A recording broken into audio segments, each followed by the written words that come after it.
Welcome to the New York State Center for School Health first virtual seminar. We normally would be going out in October to share information at 4 cities across New York State, but we are not going anywhere and you are not going anywhere, and no one has time for a full day of training. So what we will be doing is bringing you short, concise, and current information that you can immediately use. Today's virtual seminar content is what you need to know and where you need to find it. Our learning goal is to help you survive. We will cover these items in today's session. The struggle is real, and the amount of information that you are learning, taking in, and then trying to remember is completely impossible. We hear this in phone calls and emails, and we are experiencing the same thing ourselves. You can remember you saw it, but you don't know where, and you don't know when, and you can't find it again. Who's in charge of health in New York State? A question you're asking us, and a question that sometimes we're asking ourselves.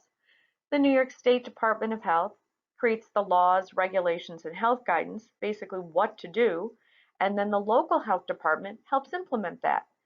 That's who you're going to call for who comes in, who stays home, when can they come back, and what to do with contacts of a contact of a contact. If the local Department of Health guidance is not aligning with the New York State Department of Health guidance, please contact the New York State Department of Health so they can have a conversation and figure out where the discrepancies lie. Knowing who is in charge of education is important because that's where you work. It's like visiting France and never knowing a word of French or anything about that culture. It gives you incredible credibility with your education colleagues to understand how the system and the language you work works. This is the organizational chart for the New York State Education Department. The red box is around P12, which is where P12 schools lie. The New York State Education Office of Student Support Services is under P12, and the New York State Center for School Health is a contracted office for the Student Support Services area in the State Education Department. Understanding the definitions should and shall are critical to being able to function in the school. You will see these words in every single guidance document, regulation, and law that you're reviewing. We actually have these printed out and pasted to our wall so that we're making sure we know which one is applying in which context.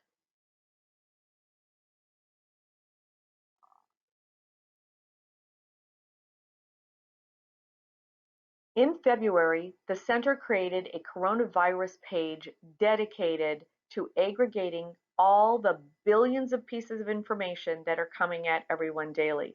It is updated multiple times a day and is a one-stop shop for information you need.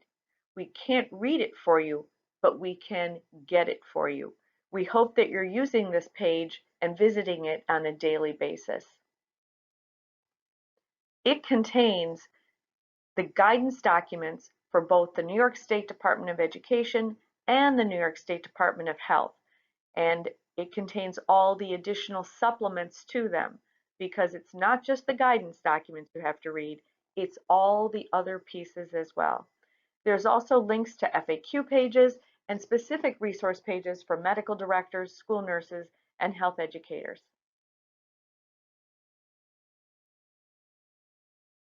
Asthma management has been a topic of great concern, and that's because nebulizers have the potential for aerosolizing transmission of virus. So to help schools reduce transmission, the suggestion is that wherever possible, students use a metered dose inhaler, or MDI, with a spacer or valve holding chamber instead of a nebulizer. It is important to remember, though, if a student must use a nebulizer and their healthcare provider states that's the only way they can obtain that medication effectively, the school has to be able to provide that ability for nebulizer use.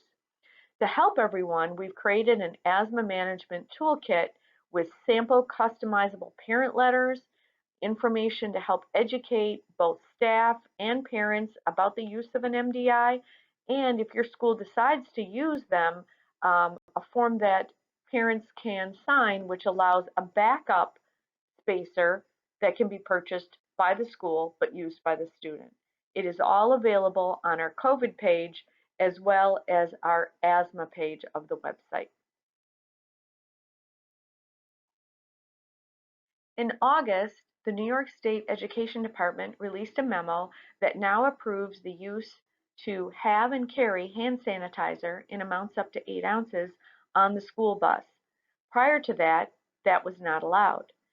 To help schools, the center has a sample procedure for medical directors and customizable parent notification that educates parents on the proper use of hand sanitizer and also tells them to notify the school if their student has a medical condition which may make hand sanitizer a problem, such as eczema, where the student would then probably use soap and water to avoid skin irritation. The memo and the hand sanitizer information are on our website. Health exam requirements for 2021 include the ability for fall sports to use a health exam from the 2018 or 2019 school years. All other health exams should be obtained in the normal manner, with the exception of giving parents time to obtain the health exam until January of 21. This is to allow them more time to see their healthcare provider and avoid the need for the medical director to perform the health exam until that time.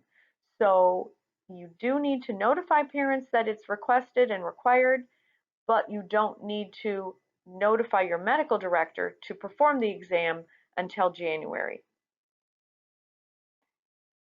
Ultimately, no students can be excluded for lack of a health exam because if not provided, it is up to the medical director. Health screenings for vision, hearing, and scoliosis for the 2021 school year have been waived. However, if you have a student who's showing signs of difficulty, you still need to screen that student to make sure that they are able to achieve the best from their academic program. To help you identify those students, screening guidelines, which is on our screening pages, for vision and hearing both contain a teacher observation form that you can share with the teacher so they can notify you of students that they have concerns about. Documentation of student health visits and overall aggregation of student health information is the crux of school nursing. We've all gone through the mantra of if it isn't written down, it wasn't done. So now you're in a situation where your records may be in school when you're remote or hybrid going between the two. It's really important that you talk with your information or data security person to understand what the rules are in your district for maintaining your records.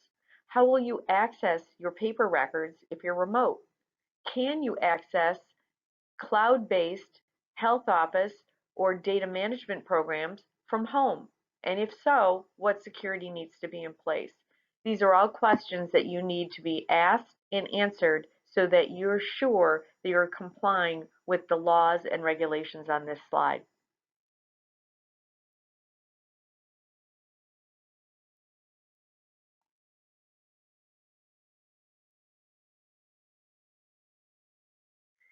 Immunization requirements for 2021 remain in place. All students must have the first dose in each series within 14 days of the start of school or 30 days if traveling from out of state. You can contact the New York State Department of Health with questions regarding the immunization requirements chart, which is available on our website. This information and contact information is also available there.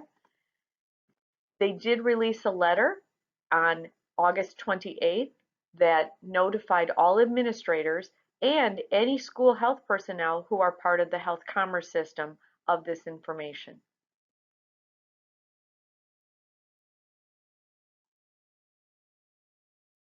The isolation room, or isolation area, for those of you whose health office is basically the size of a closet, is really a lesson in physics. Wearing a mask, increasing the distance to a minimum of 6 feet, and reducing the time that students are actually in the room can all increase safety. A supervising adult does need to be present, and more than one student can be in that room at the same time.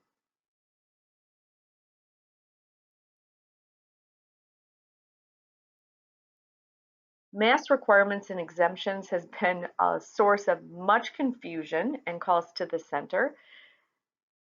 Key facts are that adults that cannot wear a mask will need an exemption. There is no written requirement of that in the Department of Health or state ed guidance for students, though we are hearing that some schools are choosing to have a written form of exemption for students. If employees or students choose to wear their own mask, they may, and if they don't have one, the school does need to provide it.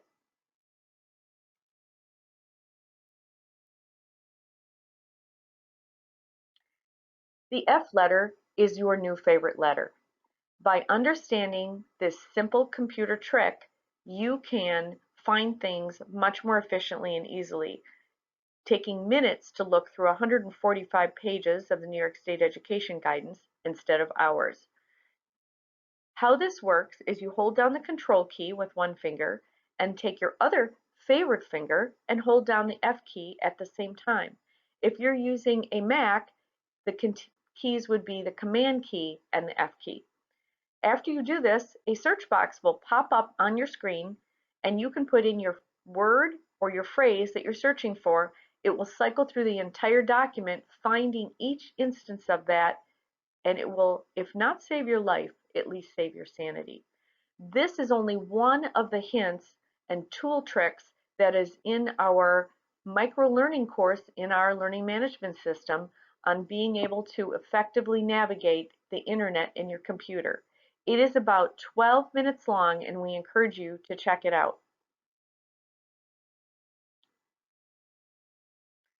In case you can't remember anything of what we've just shared, we've written it all down. We've created a document that has active links to every piece that we just reviewed and tells you which page and what document it lives in. We hope that this will make life a bit easier for you to find all those critical pieces of information that you're looking for. We have also updated this acronym for the times. Where the original team meant together everyone achieves more, we feel the current and more accurate version is together everyone awaits miracles. We encourage you to connect with us and each other. Even though we're socially distanced, we're never that far apart. You can subscribe to our email news at HIP on our website. You can join one of our Facebook groups for medical directors, school nurses, or health educators. And if you don't have Facebook yourself, you can simply follow the main page where you'll receive additional information. Please know that the main way that we communicate is through our email list, not Facebook, so you really need to be subscribed to that as well. And the website is the main source of information where we aggregate everything that is coming at you in one place. We encourage you to visit our COVID page on a daily basis so you don't miss anything. We thank you for all you do. We know that this has been a challenge. We also know that School nurses have always risen to the challenge. We are going to ask you for one request that can help us immensely. Before you call or email the center, please review the New York State Department of Health guidance document and the New York State education document using the tip we just shared about Control F. That will allow you to have the information you need to ask your question most efficiently and will help us to help you find the answer more quickly. Together we are in this, and together we will make sure that every student comes to school, virtual or in a brick and mortar building, ready, safe, and able to learn.